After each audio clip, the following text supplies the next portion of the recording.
Pendengar Rasil dan pemirsa TV Rasil yang berbahagia, 2-3 hadis yang sudah kami kemukakan tadi akan kami tambahkan sebuah hadis sahih dari muttafaqun alaih Bukhari dan Muslim. Ibnu Umar radhiyallahu an berkata, "Anin Nabi sallallahu alaihi wasallam qala," dari Nabi sallallahu alaihi wasallam beliau bersabda, "Alal mar'i muslim as-sam' wa ta'ah fima ahabba wa karya illa ayyumara bi ma'siyah." Bagi seorang muslim wajib mendengar dan taat dalam hal yang ia cintai atau yang dia benci, kecuali perintahnya itu mengandung unsur maksiat. Fa in umira bi maksiatin fala sam'a wala ta'ah. Maka jika perintah amir itu jelas-jelas bahwa itu adalah perintah maksiat, tidak lagi atau gugur kewajiban taat seorang muslim terhadap amirnya. Hadis riwayat muttafaqun alaih. Yang kelima, hadis dari Abu Hurairah radhiyallahu anhu, qala Rasulullah sallallahu alaihi wasallam, "Alaika sam'a wa ta'ah fi usrika wa yusrik." Bagimu, kata Rasulullah, bagimu wajib mendengar dan taat. Fi usrika, dalam kondisi berat menerimanya, wa yusrika atau ringan menerimanya.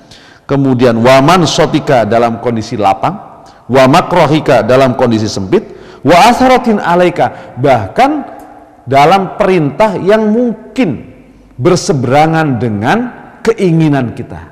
Masya Allah, sampai begitu. Kenapa saya bacakan hadis-hadis ini dari Rasulullah Shallallahu Alaihi Wasallam? Agar kita bisa menghayati bagaimana dinamika sahabat-sahabat Rasulullah ini dalam bermasyarakat.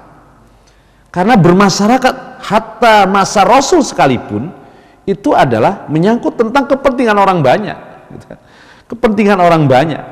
Mereka bergaul, mereka kemudian beribadah, mereka juga bermuamalah, mereka bermuasyarah dengan keluarga, mereka juga berjualan dengan orang lain, mereka juga punya keinginan, mereka juga punya cita-cita, mereka juga punya harapan, mereka juga punya tanggung jawab. Tapi bagaimana semua kebutuhan manusia real itu sejalan dengan akidah mereka dalam sistem Islam. Itu yang mesti kita hayati betul. Itu yang mesti kita hayati. Subhanallah. Kita renungi bagaimana perjalanan perang Nabi. Nabi perang Tabuk ini di dalam kondisi sulit secara ekonomi. Jarak tempuh yang cukup jauh. Iklim yang sangat keras dan sangat berat. Pasukan yang dihadapi pun sangat luar biasa.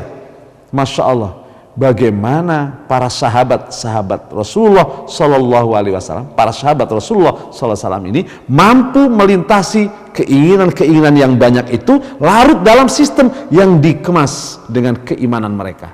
Subhanallah. Saya yakin dari 30.000 itu ada di antara mereka yang profesinya sebagai saudagar. Saya yakin, dan mereka bisa menghitung sekian harinya berapa keuntungan yang mesti mereka peroleh dan berapa ruginya ketika mereka tidak menjalankan. Tapi semuanya itu mampu mereka atasi untuk sami'na wa ta'na. Nah, kita juga tidak menutup kemungkinan pasti di antara 30.000 pasukan ini ada di kalangan remaja-remaja yang baru beranjak menikah. Mereka harus meninggalkan kesenangannya bersama istrinya untuk perang bersama Rasulullah yang tidak ada jaminan selamat dari perang itu. Saya yakin itu, Masya Allah. Dan juga kita juga tidak menutup mata bahwa para sahabat ini mampu memanage harta dan keluarga mereka sehingga apa?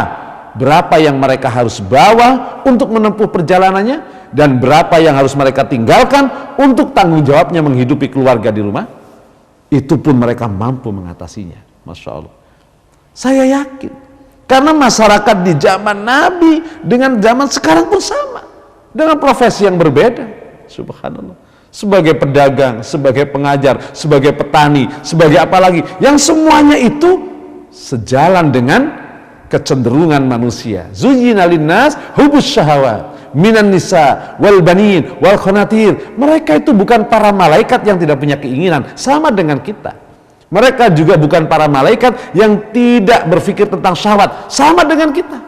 Mereka juga bukan manusia yang tidak punya cita-cita untuk masa depan anak dan keluarganya, sama dengan kita. Mereka juga bukan manusia yang tidak punya keinginan seperti kita bersenang-senang, makan enak, santai, bergurau, sama. Tapi dalam kondisi mereka, dalam sistem bersama Rasulullah, mereka mampu mengatasi. Sehingga hadis-hadis yang kita baca tadi 1, 2, 3, 4 menunjukkan betapa pentingnya ketaatan, ketertiban, kedisiplinan dalam sistem masyarakat Islam yang dicontohkan oleh Rasulullah Sallallahu Alaihi Wasallam. Bayangkan jika Rasul menyerukan perang, sebagian izin karena kebunnya tidak ada yang mengelola, sebagian izin karena perjalanan dagangnya sudah mau berangkat, sebagian izin karena profesi dagangnya yang tidak ada mewakili, sebagian izin mungkin tidak ada yang berangkat bersama Rasulullah SAW. Justru disinilah pilihan itu. Makanya berat, gitu ya. Makanya berat orang berpikir untuk hidup dalam sistem masyarakat Islam. Karena di sana ada ikatan. Yang ikatan itu menjadikan iman atau tidak iman. Coba. Kan konsekuensinya mereka hidup beriman. Syahadat kepada Allah, syahadat kepada Rasul, konsekuensinya taat atau tidak taat. Sehingga yang taat dialah yang beriman, yang tidak taat dikategorikan orang munafik. Berat konsekuensinya. Masya Allah. Maka bagi orang-orang yang ingin menjadi muslim, tapi secara individual, mungkin tantangannya tidak begitu besar. Karena tantangan yang terbesar bagi dirinya adalah melawan hawa nafsunya. Coba, tantangan sholat malam apa? Menahan kantuk. Tantangan sholat subuh apa? Menahan dingin. Tantangan berzakat apa? Tantangannya keinginan membeli yang lain atau ingin menjadi lebih kaya. Tantangan untuk tidak haji apa? Dirinya, Masya Allah. Tantangan untuk menjalankan cinta sunnah Rasul apa kira-kira? Semuanya kembali kepada diri kita. Jadi kalau masih dalam kategori kita cinta secara individual, Islam secara individual, tidak dalam sistem itu, kayaknya ukurannya masih sangat ringan dibanding dengan ketika sahabat hidup bermasyarakat bersama Rasulullah di bawah sistem Islam yang di sana ada aturan dari Allah yang begitu jelas, aturan dari Rasulullah yang menyangkut tentang masalah muamalah, muasyarah dan lain-lain sebagainya yang menyangkut tentang berinteraksi secara bermasyarakat. Itu yang berat. Coba lagi duduk santai, punya keinginan. Rasul memerintahkan untuk kamu tuh kirim surat. Coba bayangkan.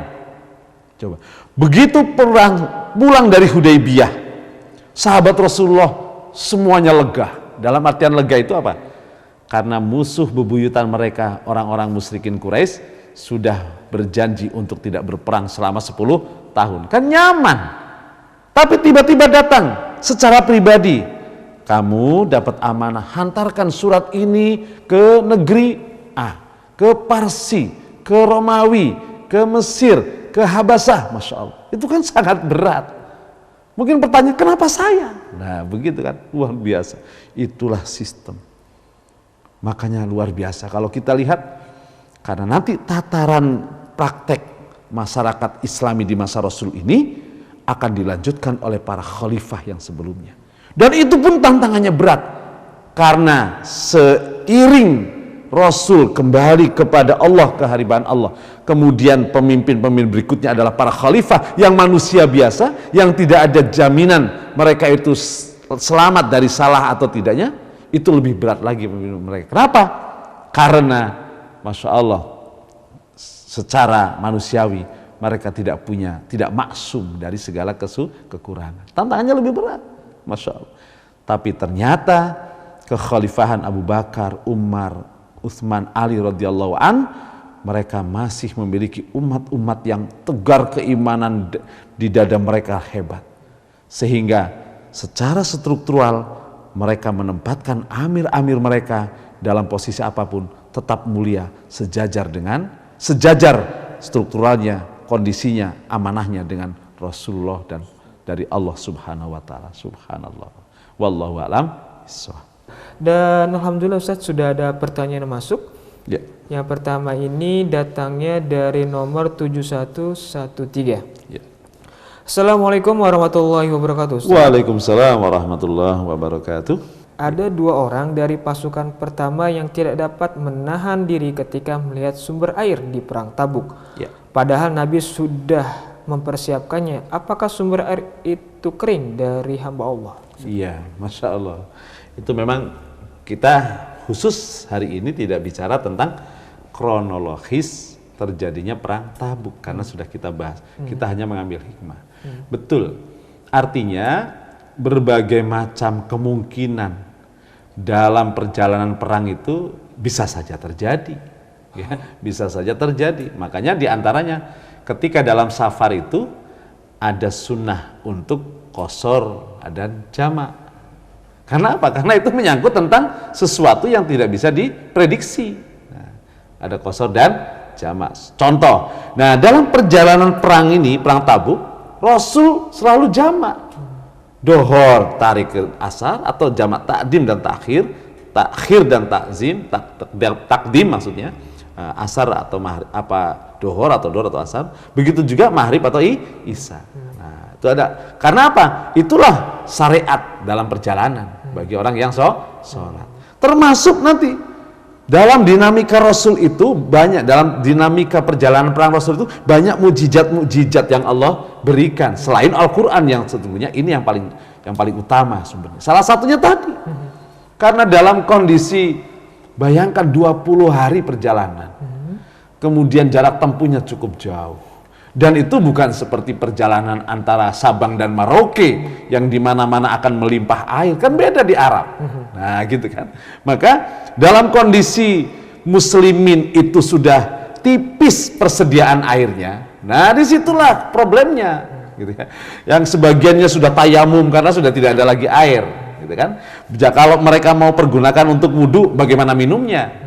Bahkan kemudian banyak beberapa onta yang dipotong, yang disembelih karena sudah saking hausnya sehingga diambil kantong-kantong air yang ada di onta mereka. Nah, sehingga Rasul memohon kepada Allah agar perjalanan pasukan ini kan pasukan ini, rukun perang itu yang pertama adalah untuk menegakkan kalimatullah, li'i'lai kalimatillah.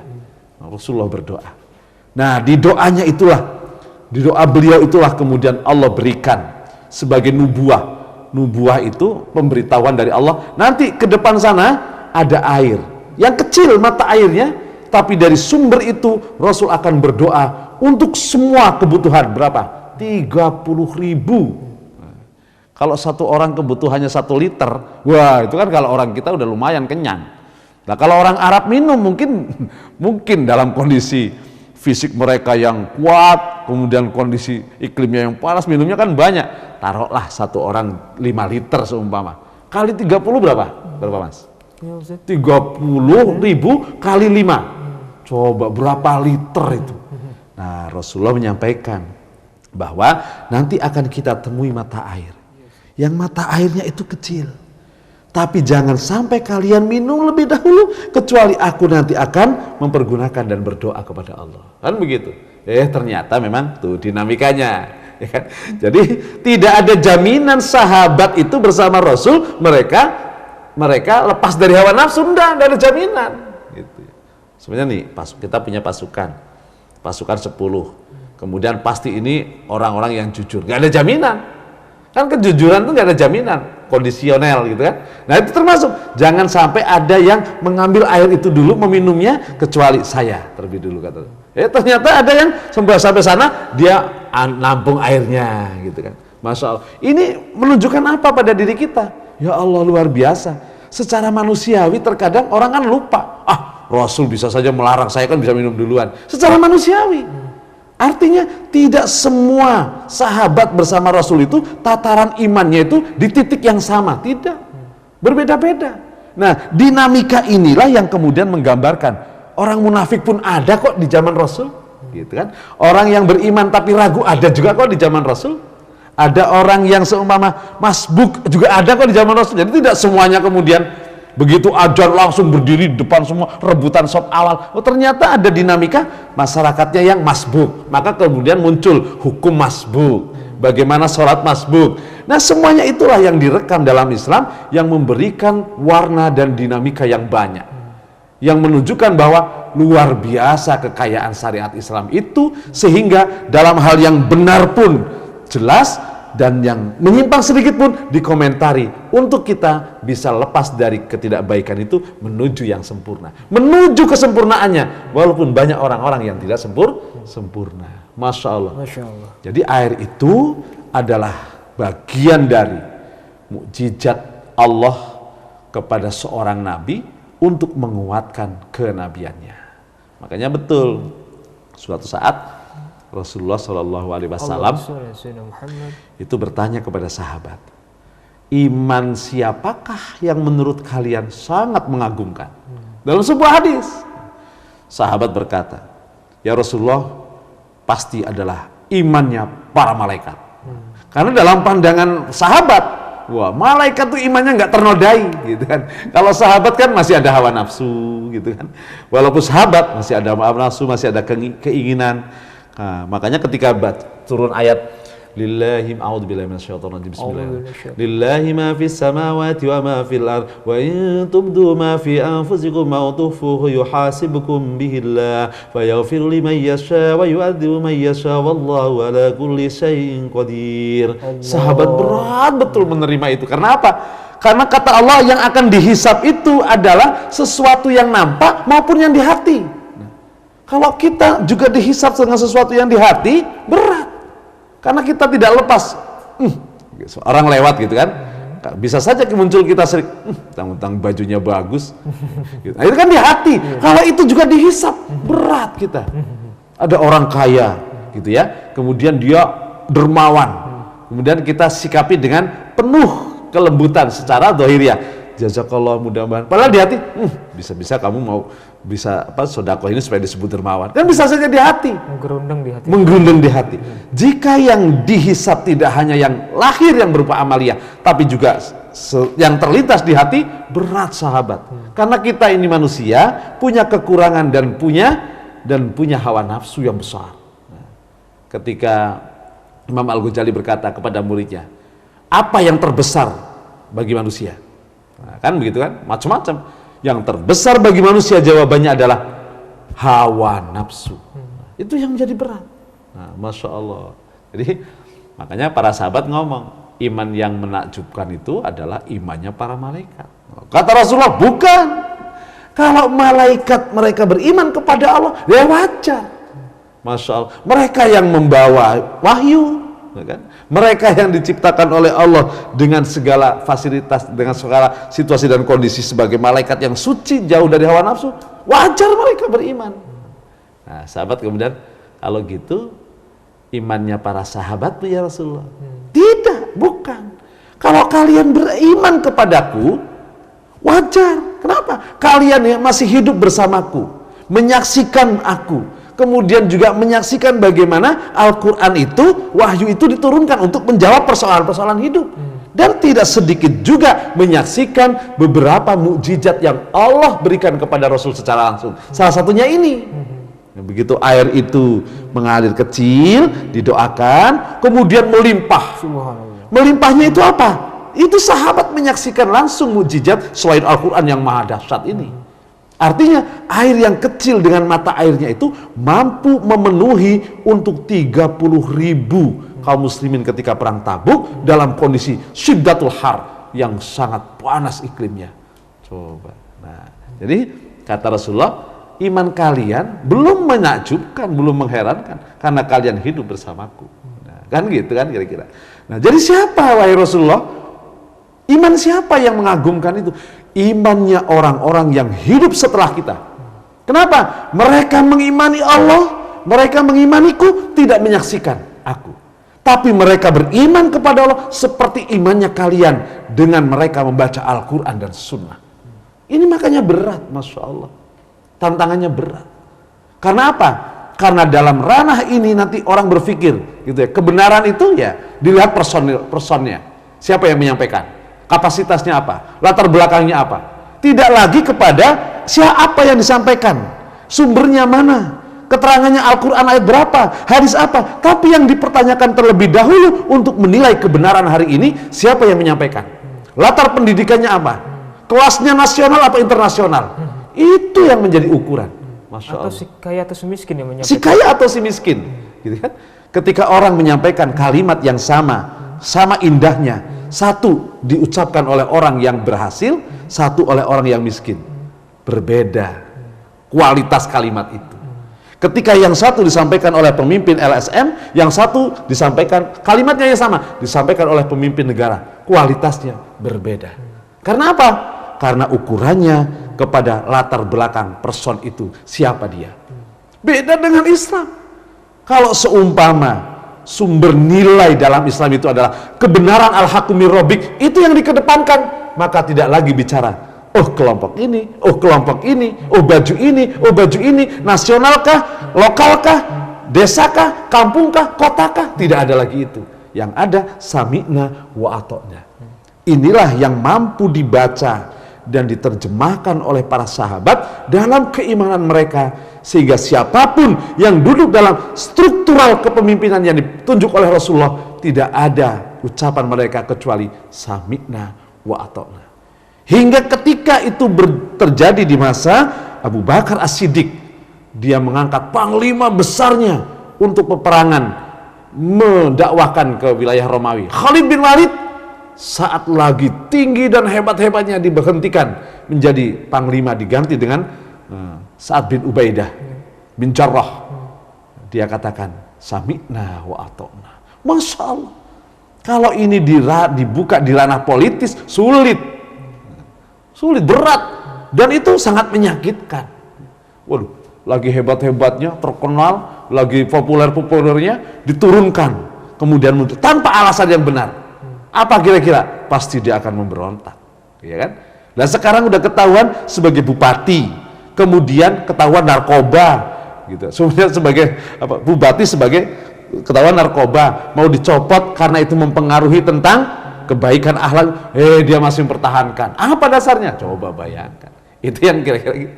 Nah ini Khalid bin Walid lagi di medan perang, lagi sukses-suksesnya pasukannya, diganti, dicopot oleh Umar bin Khattab. Sami'na wa ata'na. Sehingga sahabat bertanya, wahai Khalid, kenapa engkau ketika jadi panglima semangat betul, sekarang gak jadi panglima semangat? Aku berperang bukan karena seseorang, tapi karena Allah, untuk tegaknya kalimatullah. Inilah yang mampu dibaca dan difahami secara baik tataran keimanan itu mensikapi tentang problema hidup. Masya Allah. Disinilah luar biasanya sahabat itu. Nah, kayak tadi. Wallahu a'lam bishawab. Baik, terima kasih Ustaz atas jawabannya. Dan ini juga ada pertanyaan dari nomor 4364. Ya. Assalamualaikum warahmatullahi wabarakatuh, Ustaz. Waalaikumsalam warahmatullahi wabarakatuh. Dalam Islam yang diamanakan itu tidak mengenal tua maupun yang lainnya. Ya. Lalu bagaimana sahabat Umar radhiyallahu anha yang terpilih terlebih dahulu menjadi khalifah yang lebih tua dengan Sayyidina Utsman radhiyallahu anha? Bagaimana Ustaz? Ya, betul. Ya. Jadi kalau kita baca dalam Al-Quran, a'udzubillahi minasyaitonirrajim.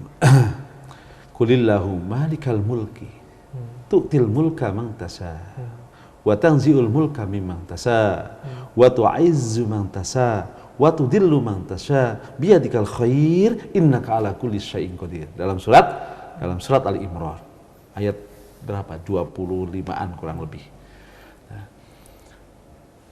kekuasaan itu milik Allah. Ia berikan kepada siapa yang ia kehendaki. Dia akan angkat dari siapa juga yang dia kehendaki. Dengan kekuasaan itu dia akan muliakan seseorang yang dia kehendaki. Dan dia juga akan menjadikan hina juga dengan kekuasaan itu siapa yang dikehendaki. Dan Allah atas segala sesuatu maha kuasa. Ya. Kalau berkaitan tentang Umar menjadi khalifah, padahal ada sahabat yang lebih senior saat itu, gitu kan? Saat itu bukan karena pilihannya adalah senior atau tidak senior, senior atau tidak senior dari sisi umur. Itu sudah dicontohkan di masa Rasulullah. Ketika akhir hayat beliau, Rasulullah SAW ingin mengirim pasukan, maka yang ditunjuk justru orang yang sangat muda, Usamah bin Zaid. Yang dari sisi biografinya kita lihat ketika di amanah itu masih puluhan tahun, 20 tahun sekian. Masya Allah kan, sangat belia. Nah itu yang disebut dengan tu'timul kamang tasa. Bisa saja dia Ibnu Umar, sahabat kecil, tapi ketika itu diposisikan sebagai Bahrul Ilm, Orang yang memiliki samudra ilmu yang luas. Masya Allah. Jadi kalau dari sisi umur itu, nah makanya Islam itu tidak melihat tentang struktural itu kepada senior, kepada junior, nggak ada. Masya Allah. Kalau kita lihat seperti siapa senior juniornya, Khalid melejit, terkenal namanya saat perang Mu'tah karena dia mampu menyelamatkan muslimin setelah 3 pimpinannya gugur, kan? Termasuk Zaid bin Harithah. Kemudian Abdullah bin Rawahah, Ja'far bin Abu Thalib. Ketika ditunjuk oleh Rasul sebagai mereka semua syahid, dilanjutkan oleh Khalid bin Walid. Nah, melejit tuh. Padahal Khalid bin Walid itu kan masuk Islam baru kurang lebih 3-4 tahun sebelumnya. Ada yang lebih senior, Ammar bin Yasir. Ada Bilal bin Rabah. Ada lagi Thalhah bin Ubaidillah. Ada lagi banyaklah sahabat-sahabat yang termasuk sabiqun al-awwalun di kalangan muhajirin. Masya Allah. Jadi memang begitulah kondisinya. Jadi secara struktural amanah itu memang tidak harus dalam kategori usia yang lebih tua. Nah, wallahu a'lam bishawab. Ya, terima kasih Ustadz atas jawabannya. Dan ini ada pertanyaan Ustadz, bagaimana saudara-saudara kita nih yang ada di berbagai tempat atau mereka berkumpul agar lebih solid lagi, lebih terjalin ukhuwah lagi. Nah, bagaimana potensinya nih agar lebih erat lagi untuk menuju ridhonya Allah, Ustaz? Masya Allah, ya. Alhamdulillah, pendengar Radio Silaturahim dan Rasil TV, pemirsa Rasil TV yang berbahagia. Nanti kita akan baca juga dalam kisah ini. Ternyata upaya dalam sistem itu besar pengaruhnya. Kan tadi sudah dibicarakan bagaimana Rasulullah memobilisasi pasukan. Kemudian datang kepada Rasulullah itu kan orang-orang yang tidak punya. Di sini disebutkan dalam kisah perang Tabuk ini orang-orang yang tidak. Wajah alaihi salatu wassalamu sab'atu min fuqaha'il Madinah yatlubuna ayyahmilahum faqalahum la ajidu ma ahmilukum alaihi tawallaw wa'yunukum tafidu minad dam'i hazanan alla yajidu ma yunfikun. Ini surat At-Taubah. Jadi ternyata hadir juga untuk memenuhi suruhan Nabi itu banyak orang-orang yang nggak berharta. Disebutkan malah sampai sab'atun min fuqah, 7 orang menghadap tidak punya harta sama sekali. Tapi keinginan hebatnya itu untuk berperang pada Rasulullah sangat tinggi. Dia ungkapkan tanpa lagi risih dan malu. Ya Rasul, kami nggak punya apa-apa, tapi kami ingin perang bersamamu. Siapa yang membutuhkan untuk membawakan barangnya, saya siap. Begitu sampai kira-kira.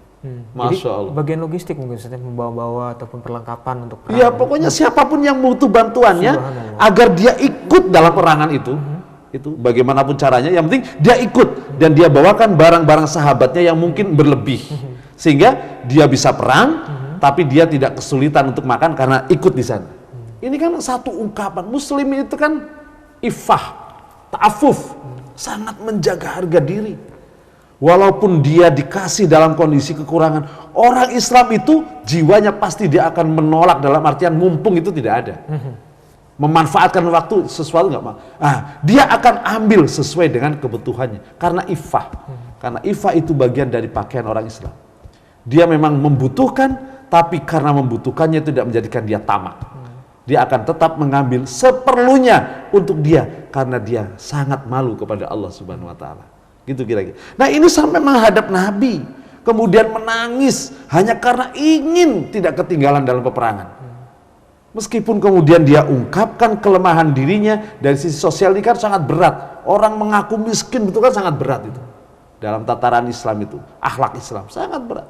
Sampai kemudian Rasul menjawab, la ajidu ma'ahmilukum. Kayaknya belum ada orang lain yang bisa kalian bantu untuk membawakan barangnya. Sehingga mereka menangis. Pertama sudah malu, kemudian tidak tercapai apa yang dia inginkan. Subhanallah. Menangis karena apa itu? Karena iman. Nah, ini dikomentari dalam Al-Quran nih. Tadi jawaban saya, ini dikomentari dalam Al-Quran. Ternyata upaya-upaya yang kecil itu, yang kecil tapi bersama itu justru efeknya, dampaknya kepada apa? Kepada sampainya ketakutan di kalangan orang-orang kafir. Coba. Masya Allah. Jadi ternyata Rasulullah memobilisasi dengan dinamikanya yang sulit, yang berat. pertarungan antara iman dan kafir dalam hati-hati sahabat itu, ternyata ketika mereka memilih iman, ini menjadi batu besar jatuh ke tengah lautan, sehingga riaknya itu berdampak kepada larinya pasukan Romawi di sana. Padahal jaraknya berapa tadi? 800 sampai 900 km. Di sini bersusah payah untuk berinfak, mengumpulkan kekuatan, terseok-seok jalan. Justru jalan mereka di bawah sistem itulah kecil nampaknya, sulit rasanya, tapi ternyata dampaknya memberikan gelombang tsunami untuk hati orang-orang musyrik, orang-orang Romawi, sehingga mereka lari karena getaran itu. Ini kan yang tidak diketahui muslimin.